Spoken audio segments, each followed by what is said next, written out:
मैं ना बहुत परेशान हूँ। ये जो G2 में एक सब्जेक्ट है ना, ऑडिट, ये मेरे दिमाग में घुसता ही नहीं। नया सब्जेक्ट है, मुझे समझ ही में नहीं आता पढ़ना कैसे।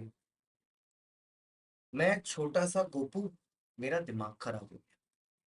लेकिन फिर मैंने क्या किया, मैंने सोचा कि आखिरकार इस सब्जेक्ट को पढ़ने का सही तरीका क्या है। तो मुझे ना समझ में आया कि प्रॉब्लम मेरी है, गोपू को खुद ही सॉल्व करनी पड़ेगी। तो गोपू ने सोचा आखिरकार इस प्रॉब्लम को कैसे सॉल्व करें। तो क्या मुझे सॉल्यूशन मिला? आंसर हाँ। मैं हूं गोपू और आज मैं आपको हेल्प करने आया हूं कि आप कैसे अपनी ऑडिट की इस प्रॉब्लम को सॉल्व कर सकते हो, जैसे आपके दोस्त गोपू ने की है। चलिए मैं आपको दिखाता हूं इस प्रॉब्लम को कैसे सॉल्व करना है। सबसे पहले, क्योंकि ऑडिट एक नया सब्जेक्ट है, तो आपको इस नए सब्जेक्ट में किसी ना किसी टीचर से क्लास तो जरूर लेनी होगी। क्योंकि अगर आप क्लास नहीं लोगे तो आपको समझ ही में नहीं आएगा कि इस सब्जेक्ट की चाहत क्या है। तो मुझे मेरे फाउंडेशन के एक एजुकेटर थे, CS शांतन गुप्ता। मैंने तो भैया उन्हीं की क्लास ले ली। ठीक है, क्योंकि वो लॉ भी पढ़ाते हैं और बहुत बेहतरीन पढ़ाया, तो मुझे पता था ऑडिट भी अच्छा पढ़ाएंगे। तो मैंने उनकी क्लास ले ली। तो अब मैं क्या करता हूँ, जैसे ये शांतम गुप्ता सर की क्लास चल रही है, तो मैं उनकी क्लास ऐसे प्ले कर लेता हूँ। फिर क्लास करते समय ना, मैं बिल्कुल बात नहीं करता, मैं बिल्कुल चैट नहीं करता, कुछ नहीं करता। ठीक है, मैं सिर्फ क्लास देखता हूँ। और यहाँ पर जैसे मैं उनकी क्लास देख रहा हूँ, तो ऐसे ना शांतम सर सारी चीजें लिखा लिखा के कराते हैं। तो मैं ना यहाँ पर ऐसे कभी कभार क्लास देखते समय इसको पॉज कर लेता हूँ। तो ये नोट्स ना मैं लिखता हूँ। ठीक है, तो जैसे मैंने लिखा, वेयर ड्यूरिंग, ठीक है, where during the audit engagement, audit engagement, ठीक है, where during the audit engagement partner obtained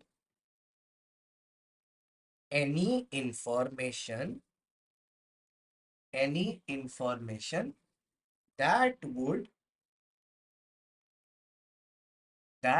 have caused the firm to decline that audit, to decline that audit। अब शांतम सर क्या करते हैं, वो हर चीज लिखने के बाद हर चीज को एक्सप्लेन करते हैं। तो वो एक्सप्लेनेशन में शांति से पहली सुनता हूँ। बात तो चाहिए समय। ठीक है, समय। दूसरी बात, आपको चाहिए कांस्टेंट अपडेटेड रहना related to the things. Okay. और वो चीज एक एक्सपर्ट आदमी कर सकता है जो वही कर रहा है। ओके। ठीक है, तो जब मैंने चैनल अपना शुरू किया था उस समय मैं सिर्फ सो क्वालिटी मेंटेन करने के लिए कौन सा ह्यूमन रिसोर्स लेके जा रहे हो ओके। Is very very. अब सर ने एक बात समझा दी। अब क्लास खत्म होने के बाद सर रोज देते हैं हमें होमवर्क। अब मैं ना सर का बहुत अच्छा स्टूडेंट हूँ, तो मैं क्या करता हूँ, जैसे ही क्लास खत्म होती है, ठीक है, तुरंत क्लास खत्म होने के बाद मैं क्या करता हूँ, जो नोट्स मैंने क्लास में लिखे हैं ना, जो नोट्स मैंने क्लास में लिखे हैं, उन नोट्स को मैं लर्न करने बैठ जाता हूँ। ठीक है, मैं 2 बार नोट्स को गो थ्रू करता हूँ। ठीक है, एक बार 2 बार जितनी बार हो सके नोट्स को गो थ्रू करता हूँ। और उसके बाद ना मैं सर का दिया हुआ होमवर्क करने बैठ जाता हूँ। अब इससे क्या फायदा होता है, क्योंकि सर रोज होमवर्क देते हैं। ठीक है, सर एवरी डे होमवर्क दे रहे हैं। जैसे फॉर एग्जाम्पल, आपने जो ये नोट्स दिखाए, अब हमारे सर ये क्या करते हैं कि जैसे ही क्लास खत्म होती है, सर क्या करते हैं, ये सेम नोट्स हमें सेंड भी कर देते हैं ड्राइव पर। तो ये सारे नोट्स हमारे पास अवेलेबल भी रहते हैं। तो जैसे फॉर एग्जाम्पल, अगर मैं देखूं, तो ये नोट्स अगर मैं डाउनलोड कर लूं, ठीक है, और डाउनलोड करके ये नोट्स कुछ इस प्रकार के दिखते हैं, मैं आपको अपने स्क्रीन पे दिखाता हूँ। ठीक है, अब ये नोट्स मेरे पास आ जाएंगे। ठीक है, अब मैं इन नोट्स को खोला। ठीक है,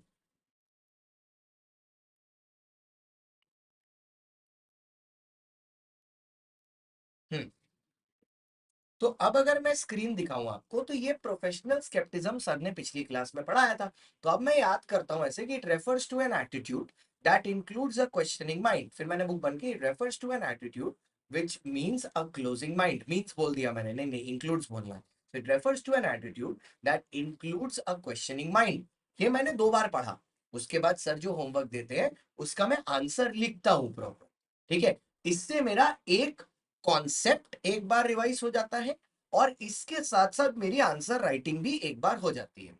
अब मैं क्या करता हूं, क्योंकि मैं अपने सर का बहुत ही स्मार्ट स्टूडेंट हूं, तो मैं तुरंत क्या करता हूं, इसके बाद में टेक्नोलॉजी का इस्तेमाल करता हूं। मैं क्या करता हूं, सर के दिए हुए जो चैप्टर्स हैं, जैसे सर की बुक का जो चैप्टर नंबर 1 हुआ या सर की बुक का जो चैप्टर हुए वेरियस, मैं उन चैप्टर्स पर क्या करता हूं, उनको लेके मैं जाता हूं चैट जीपीटी पर। जैसे ये सर की बुक का चैप्टर नंबर 1 है, ठीक है, मैंने उसका पीडीएफ डाला और मैंने पीडीएफ डालने के बाद खाली उसमें क्या लिखा, एमसीक्यू क्वेश्चंस। और सर के चैप्टर नंबर 1 से चैट जीपीटी मेरे को वेरियस एमसीक्यूज बना के दे देता है विथ आंसर। तो ये मेरा तीसरा रिवीजन हो गया जहां मैं अपनी चीजों को सीख सकता हूं।